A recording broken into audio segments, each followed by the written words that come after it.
Yo, what up people of the internet? My name is Daniela and I like math. So today I'm going to show you, yes you, how to use the quadratic formula to solve quadratics. So what the wowzers are we sitting here on our lazy booties waiting for? Let's get this quadratic party started. Okay, so first of all, let's start with the basics. I know the word quadratics can immediately make some of you think, how do I even math? So if it sounds like I'm speaking a different language, here's an explanation.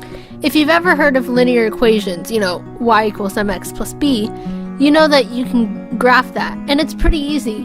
Quadratics are basically that, but on steroids. It's the same concept as linear equations, but it's just not linear. Meaning that when you graph it, instead of a line, you get a parabola, which is a really fascinating sort of cross thingamajiggamabobber between a V and a U. So anyways, let's put the graphing part aside for now, and focus on using algebra to solve the problem. The quadratic formula is a way to find the zeros, also known as the places where the parabola crosses the x-axis. Of course, you could just graph it and see where the zeros are, but you also need to know how to figure it out without graphing it. The standard form of a quadratic equation is y equals ax squared plus bx plus c. The a, b, and c are replaced with values, and the x is what you have to solve for. Now let's learn the quadratic formula. The quadratic formula is as follows. X equals negative b plus or minus the square root of b squared minus 4ac divided by 2a. Remember that for the rest of your life. I know that might sound like a bunch of numbers and letters strung together that's impossible to remember, but what if I told you that I actually learned this a year and 8 months ago in Algebra 1, and I still remember it to this day? Listen to how I remembered it. X equals negative b plus or minus the square root of b squared minus 4ac divided by 2a. So just remember that song, and I promise you'll never, ever forget the quadratic formula. So let's try an example. Let's try this problem. X squared plus 2x plus 5 equals 2. Before you jump into the quadratic formula, you have to make sure it's set up correctly. Always make sure it's set equal to 0. As you can see, this problem is not set equal to 0. So we need to fix this. Don't make the mistake of forgetting to do this part, or else you'll fail your math test. To do this, we're going to simply subtract 2, so it equals 0.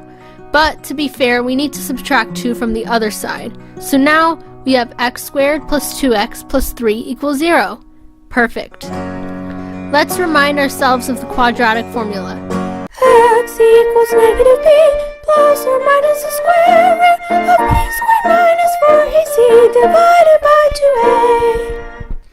2a. Now let's plug the numbers in. We now have x equals negative 2 plus or minus the square root of 2 squared minus 4 times 1 times 3 divided by 2 times 1. We know that 2 squared is 4, and 4 times 1 times 3 is 12. And now 4 minus 12 is negative 8, which is going to leave us with an imaginary answer. By the way, all you need to know for now about imaginary numbers is that I is the square root of negative 1. You've learned that you can't do the square root of negative numbers, but actually that's false. You can. It's just imaginary. Anyway, that's for a different video. So we still have to do 2 times 1, which is 2. We now have negative 2 plus or minus the square root of negative 8 over 2. But we're not done yet. It looks like the answer is not feeling so well and has just barfed. So now we need to clean it up, aka simplify our answer. So let's break down the square root of negative 8. Let's forget about the negative for now and factor out 8.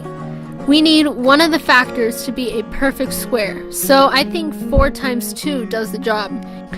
So we have root 4 and root 2. But I can think of a better name for root 4. It's 2. So the simplified square root is now 2 root 2. But now we need to add the negative. As I said before, I is the square root of negative 1. That times 8 is root negative 8, so we just need to add the I.